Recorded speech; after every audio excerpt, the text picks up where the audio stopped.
Halo buat semua pengendali air dimanapun kalian berada. Seperti yang aku bilang di postingan tab komunitas tadi malam, bahwa tank Dutch ini 2 bulan lagi kayaknya bakalan kita bongkar. Karena kita bakal ikutan lagi di kontes IAPLC ya.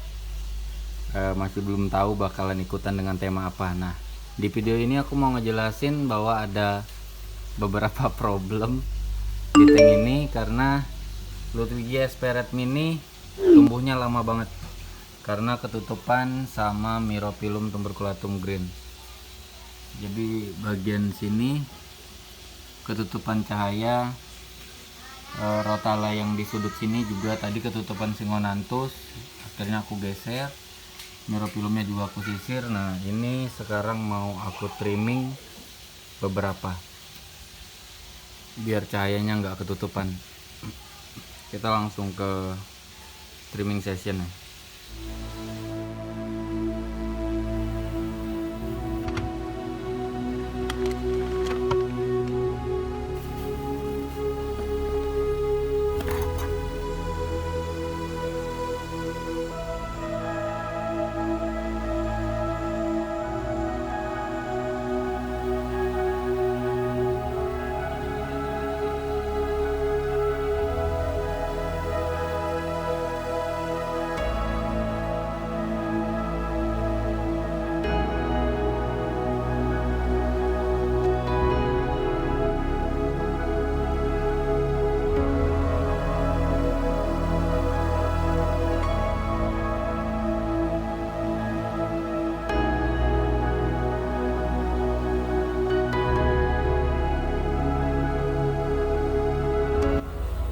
Terlalu bulat kayaknya nih,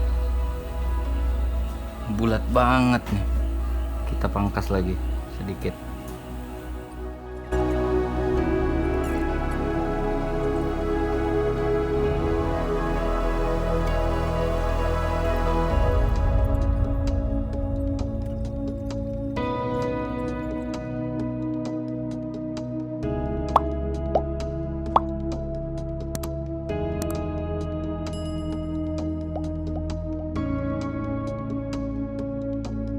Trimming selesai. Myrophyllum tuberculatum greennya kita bikin lebih membulat, cuman posisi bagian depan kita pangkas habis karena dia menghalangi si Ludwigia untuk tumbuh. Di bagian dalam yang bersebelahan langsung pada kecil semua, sedangkan yang di depan merahnya yang merah banget, cuman agak lama pertumbuhannya karena cahayanya terhalangi oleh si Myrophyllum. Nah terus sedikit info, karena 2 bulan lagi kita bakal rombak, kita bakal setting untuk IAPLC. Filter kanisternya kita tambahin satu. Ini filter dari Vistel kanister DY, sama yang satunya juga, itu 6 in, ini 8 in. Pakai pH 2000 yang filter duduk ya. Kalau nggak salah Jebo ini aku pakai kemarin, arusnya Jebo pakai Atman yang duduk, jadi arusnya deras banget. Aku arahkan ke atas biar nggak mengganggu daun-daun sini, takutnya BBA karena over ya arusnya. Kenapa filternya udah aku pasang sekarang? Karena nanti ketika kita sudah selesai setting terus cycling, kita nggak perlu nunggu bakteri tumbuh lagi, jadi tinggal kita pakai langsung, ya aman lah nanti. Nah buat kalian yang pengen dapetin kanisternya, nanti kontak Vistel kanister DY nya aku sertakan di deskripsi, kalian bisa langsung hubungi, tanyakan harga. Untuk harga sih murah banget kok, soalnya aku bikin yang 8 in ini aja tanpa mesin itu cuma 360.000 kalau nggak salah kemarin. Nah buat yang kemarin nanyain pakai pupuk apa, sebenarnya udah aku jelasin di video pembuatan Dutch ini pertama kali ya. Pupuk yang aku pakai itu Evolution Series dari One Reset, atau pupuk khusus buat Proscaper. Nah pupuk-pupuknya sendiri di sini ada nitrogen, potasium, terus ada trace, fosforus, iron adiktif, sama makro mikro yang udah jadi satu. Untuk pemakaian kalian bisa ikuti panduannya yang ada di botol, tapi untuk di tank ini aku pakainya banyak banget karena cahayanya yang tinggi, CO2 nya yang ya mencukupi lah. Untuk order kalian bisa langsung ke toko-toko aquascape terdekat atau langsung cari aja di Tokopedia, ini banyak banget kok yang jual. Nah, buat yang nanyain gimana cara aku puasa nitrat, ini aku ada pupuk khusus dari Om Andi Natura Aquatica. Nanti bakalan kita bikinin video khusus tentang ngeracik dan pemakaian pupuk ini ya. Nah, dari pupuk ini sendiri itu ada beberapa jenis, ada kalsium, terus fosfat atau fosforus, magnesium, trace element, nitrat. Nah, nitrat ini yang biasanya aku supply di awal tanam semua tankku. Terus potasium, ini pupuk yang paling disukai dengan jenis epipet ya, kayak ya buce, anubias, bahkan pinatifida juga konsumsi potasiumnya lebih dominan. Terus iron, kalau iron aku pemakaiannya sedikit aja seperti yang sering aku jelasin di video-videoku sebelumnya. Nanti bakalan kita bikinin video khusus tentang pupuk dari Natura Aquatica ini. Selebihnya gitu aja. Kita lanjut ke sesi jawab komentar kalian. Kita langsung ke pertanyaan yang pertama dari Eka Widana. Om mau nanya nih, ini saya lagi proses cycling dah jalan mau ke 2 minggu, tepatnya udah 12 harian. Selama proses itu ada beberapa kejadian di tank saya seperti berikut ini. 1. Muncul binatang kecil yang kayak kutu, geraknya cepat banget di hari keempat. Terus saya WC, airnya sedikit berkurang tapi masih ada. Itu apa ya? Berbahaya enggak? Kedua, selama proses cycling saya taruh tanaman apung jenis Amazon Progbit di hari ke-6 atau 7, saya lupa tepatnya. Kemudian lama-kelamaan daunnya melted gitu. Apa nggak kenapa ya Om? Apa itu nggak nambah amoniak lagi? Yang ketiga, dan sekarang hari ke-13 kok tiba-tiba muncul kayak cacing kecil putih ya Om? Itu apa ya? Apa saya tambah lagi durasi cyclingnya? Rencana mau sampai 14 hari aja Om gitu. Terima kasih Om. Semoga bisa dijawab dan sukses selalu. Buat poin pertama yang kayak kutu kecil itu gamarus ya namanya. Nah, gamarus sendiri sebenarnya nggak berbahaya buat ikan. Yang berbahayanya itu untuk kayak udang, anakan udang ataupun udang yang baru ganti kulit ya. Bisa dimakanin itu udangnya. Nah, untuk menanggulanginya usahakan substrat yang bisa dicuci itu cuci sampai bersih, karena biasanya ke bawah dari substrat. Kalau untuk fauna yang memakan, kalian bisa masukkan cupang betina atau jenis-jenis gurame ya, kayak sepat siam, sepat lalius atau sepat Thailand itu, manfish juga bisa. Tapi sebenarnya poinnya harus substratnya bersih sih, jangan sampai kotor. Kalau pakai pasir malang pun usahakan bersih. Nah, penyebabnya sih biasanya memicu hidupnya gamarus tadi karena amoniak yang nggak kekontrol. Usahakan media biologis di dalam filter itu mendukung banget ya buat tank kalian. Kita lanjut yang kedua pertanyaan tadi. Kalau Amazon Progbit sampai melting, itu berarti kadar amoniak atau parameter airnya terlalu hard ya. Jadi si Amazon Progbit yang harusnya tahan banting itu bisa mati, nggak bakal bisa bertahan.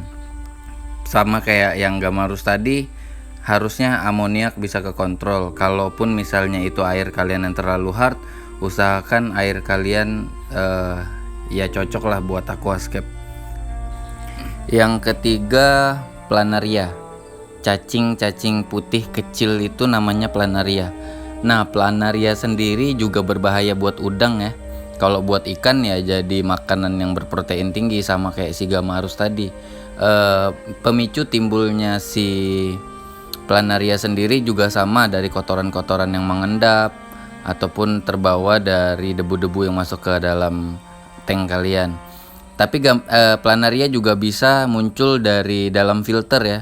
Kalau kalian pakai filter kanister, coba matiin filter kalian itu selama 1 jam, terus kemudian hidupkan filternya, pasti keluar dia dari output lily pipe kalian.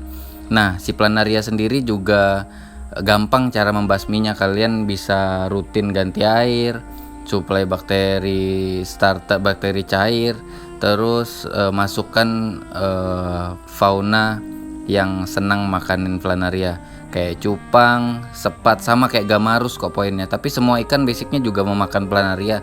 Cuman yang paling gesit itu ya kelas kayak cupang ataupun gurami ya. Lanjut ke pertanyaan kedua dari Om Ketut Kurniawan. Bang, ketinggian lampu kira-kira berapa dari permukaan air? Lampu saya 52 watt, ketinggian 10 cm, nyala 5-6 jam. Tapi masih aja alga diatom, umur udah hampir 2 bulan.